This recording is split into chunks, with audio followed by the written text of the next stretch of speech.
तो हिंदू विचार को मणिपुर में ही खत्म करके इनको क्या मिलेगा? नहीं नहीं, ये तो हर जगह प्रयास कर रहे हैं, ऐसा नहीं है कि मणिपुर में प्रयास कर रहे हैं, ऐसा नहीं है।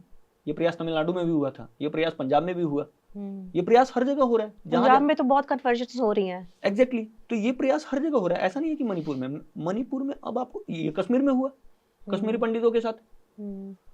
और मैं सीधे सीधे कह रहा हूं कि मैतेई हिंदुओं से अलग नहीं है। जो हिंदुओं का विचार है वही विचार मैतेइयों का है, प्रकृति की पूजा। अगर मैतेई जो खुद को कह रहे हैं मैतेइज्म, सनामाइज्म, सनामाई भगवान की वो जो पूजा करते हैं, अभी मैंने शोध किया तो एक ध्यान में आया, एक देवी है वहां पे मैतेइयों के मध्य, एक देवी है, ये बहुत आपकी जानकारी के लिए बहुत अच्छा रहेगा। ह्यांगथांग लैराम्बी, जैसे कामाख्या शक्तिपीठ है वैसा शक्तिपीठ है एक वहां पे मैतेइयों का अपना, वो उनकी अपनी देवी है। लेकिन आज तक उस विषय पे मेन लैंड में कोई चर्चा नहीं हुई। विषय क्या है वो? विषय क्या, जैसे आपकी शक्तिपीठ है, शक्तिपीठ का मतलब क्या, पावर सेंटर। तो पावर सेंटर मणिपुर में भी है, इम्फाल में भी है, लेकिन वो किसी के ध्यान में नहीं है। वहीं से ठीक पास में गुवाहाटी है जहां पे पूरा भारत जा रहा है, भारत का पूरा विश्व जा रहा है। इम्फाल में वो जो लैराम्बी देवी है वहां कौन जा रहा है? तो जो आपने शक्तिपीठ के बारे में बताया है, शक्तिपीठ 54 है ना, जहां तक मुझे पता है। मैं उसको शक्तिपीठ के रूप में मानता हूँ, मैतेइयों के शक्तिपीठ। शक्तिपीठ का मतलब क्या, पावर सेंटर, शक्तिपीठ। पर जो हमारी माइथोलॉजी है उसके हिसाब से 54 शक्तिपीठ है, जहां पर बोलते हैं कि सती के कुछ ना कुछ बॉडी का पार्ट गिरा था, वो शक्तिपीठ माना जाता है। फिर जो आपने गुवाहाटी का बताया, कामाख्या देवी मंदिर, बहुत पावरफुल शक्तिपीठ है, जहां पर एक पर्टिकुलर चीज बताई जाती है कि यह एक चीज हुई थी यहाँ पे। आपके मानने से क्या होता है कि आप मानते हो कि मणिपुर में शक्तिपीठ है मैतेइयों का? ये मेरी मान्यता नहीं है, ये मैतेइयों की अपनी मान्यता है। ये मैतेइयों की तब से मान्यता है। स्टोरी तो होगी कुछ उस शक्तिपीठ के पीछे। अपनी स्टोरी है, मैंने उस पर बहुत रिसर्च नहीं किया है, ये पूरा रिसर्च का सब्जेक्ट है।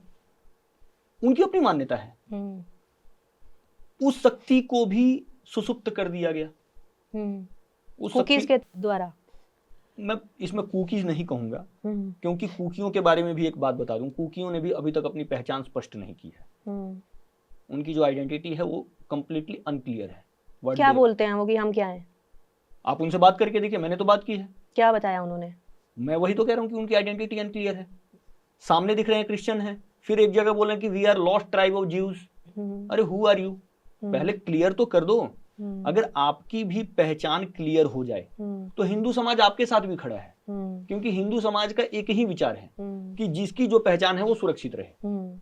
ये हिंदू समाज का आज से नहीं, प्रारंभ से, हिंदू समाज के उदय से ही हिंदू समाज का ये विचार है। सेकुलरिज्म एक्चुअल सेंस में only Hindu is secular, no one is secular. मैं ये कह रहा हूं कि कुकियों ने तो अभी तक अपनी पहचान स्पष्ट नहीं की है कि वो है कौन। तो जैसे पिछले पॉडकास्ट में आपने बोला था कि कुकी जो समाज है वो क्रिश्चियन है। क्रिश्चियन वो ऑन पेपर है, वेस्टर्न चर्च का मेंबर है, जो वेस्टर्न चर्च है उसका मेंबर है। क्रिश्चियन उसको बनाया गया है, मतलब ऑन ग्राउंड उनको पता ही नहीं है खुद की क्या पहचान है। वो क्रिश्चियनिटी तो, क्रिश्चियन तो वो अपने फायदे के लिए बने हैं ना। क्या फायदा है उनका? उनका फायदा क्या है, उनकी जेब भरी जा रही है। कौन भर रहा है? जेब भी नहीं भरी जा रही है, सॉरी टू से, जेब भी उनकी नहीं भरी जा रही है, उन्हीं के द्वारा एक्सटॉर्शन हो रहा है।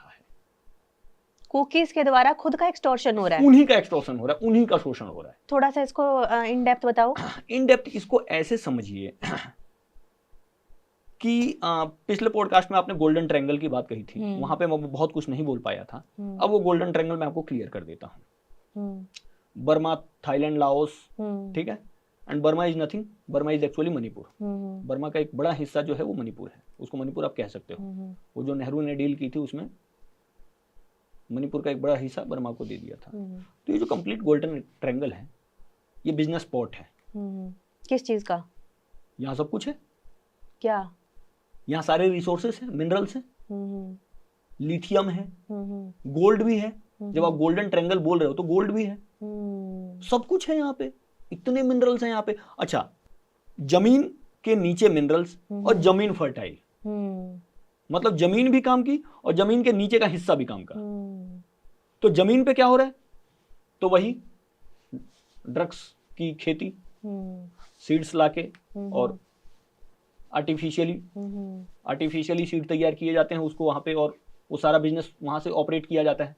पहले इनका सेंटर पॉइंट हुआ करता था अफगानिस्तान, अभी वो शिफ्ट होके हो चुका है यही जिसको आप गोल्डन ट्रायंगल कह रहे हो। अफगानिस्तान से गोल्डन ट्रायंगल क्यों शिफ्ट हुआ है, कुछ आइडिया? अफगानिस्तान पूरा इनफर्टाइल हो गया ना लैंड, अब ये भी बर्बाद होगा। अब अगला नंबर इसका है, ये तो आपके मणिपुर के लोग बता देंगे, वो तो बोल रहे हैं कि जो हिल एरिया है, क्योंकि वो हिल एरिया में भी पॉपी पूरा हो रहा है, तो बता रहे हैं कि पूरा एनवायरनमेंट खराब हो चुका है, लैंड खराब हो चुकी है, वहां कुछ हो नहीं सकता।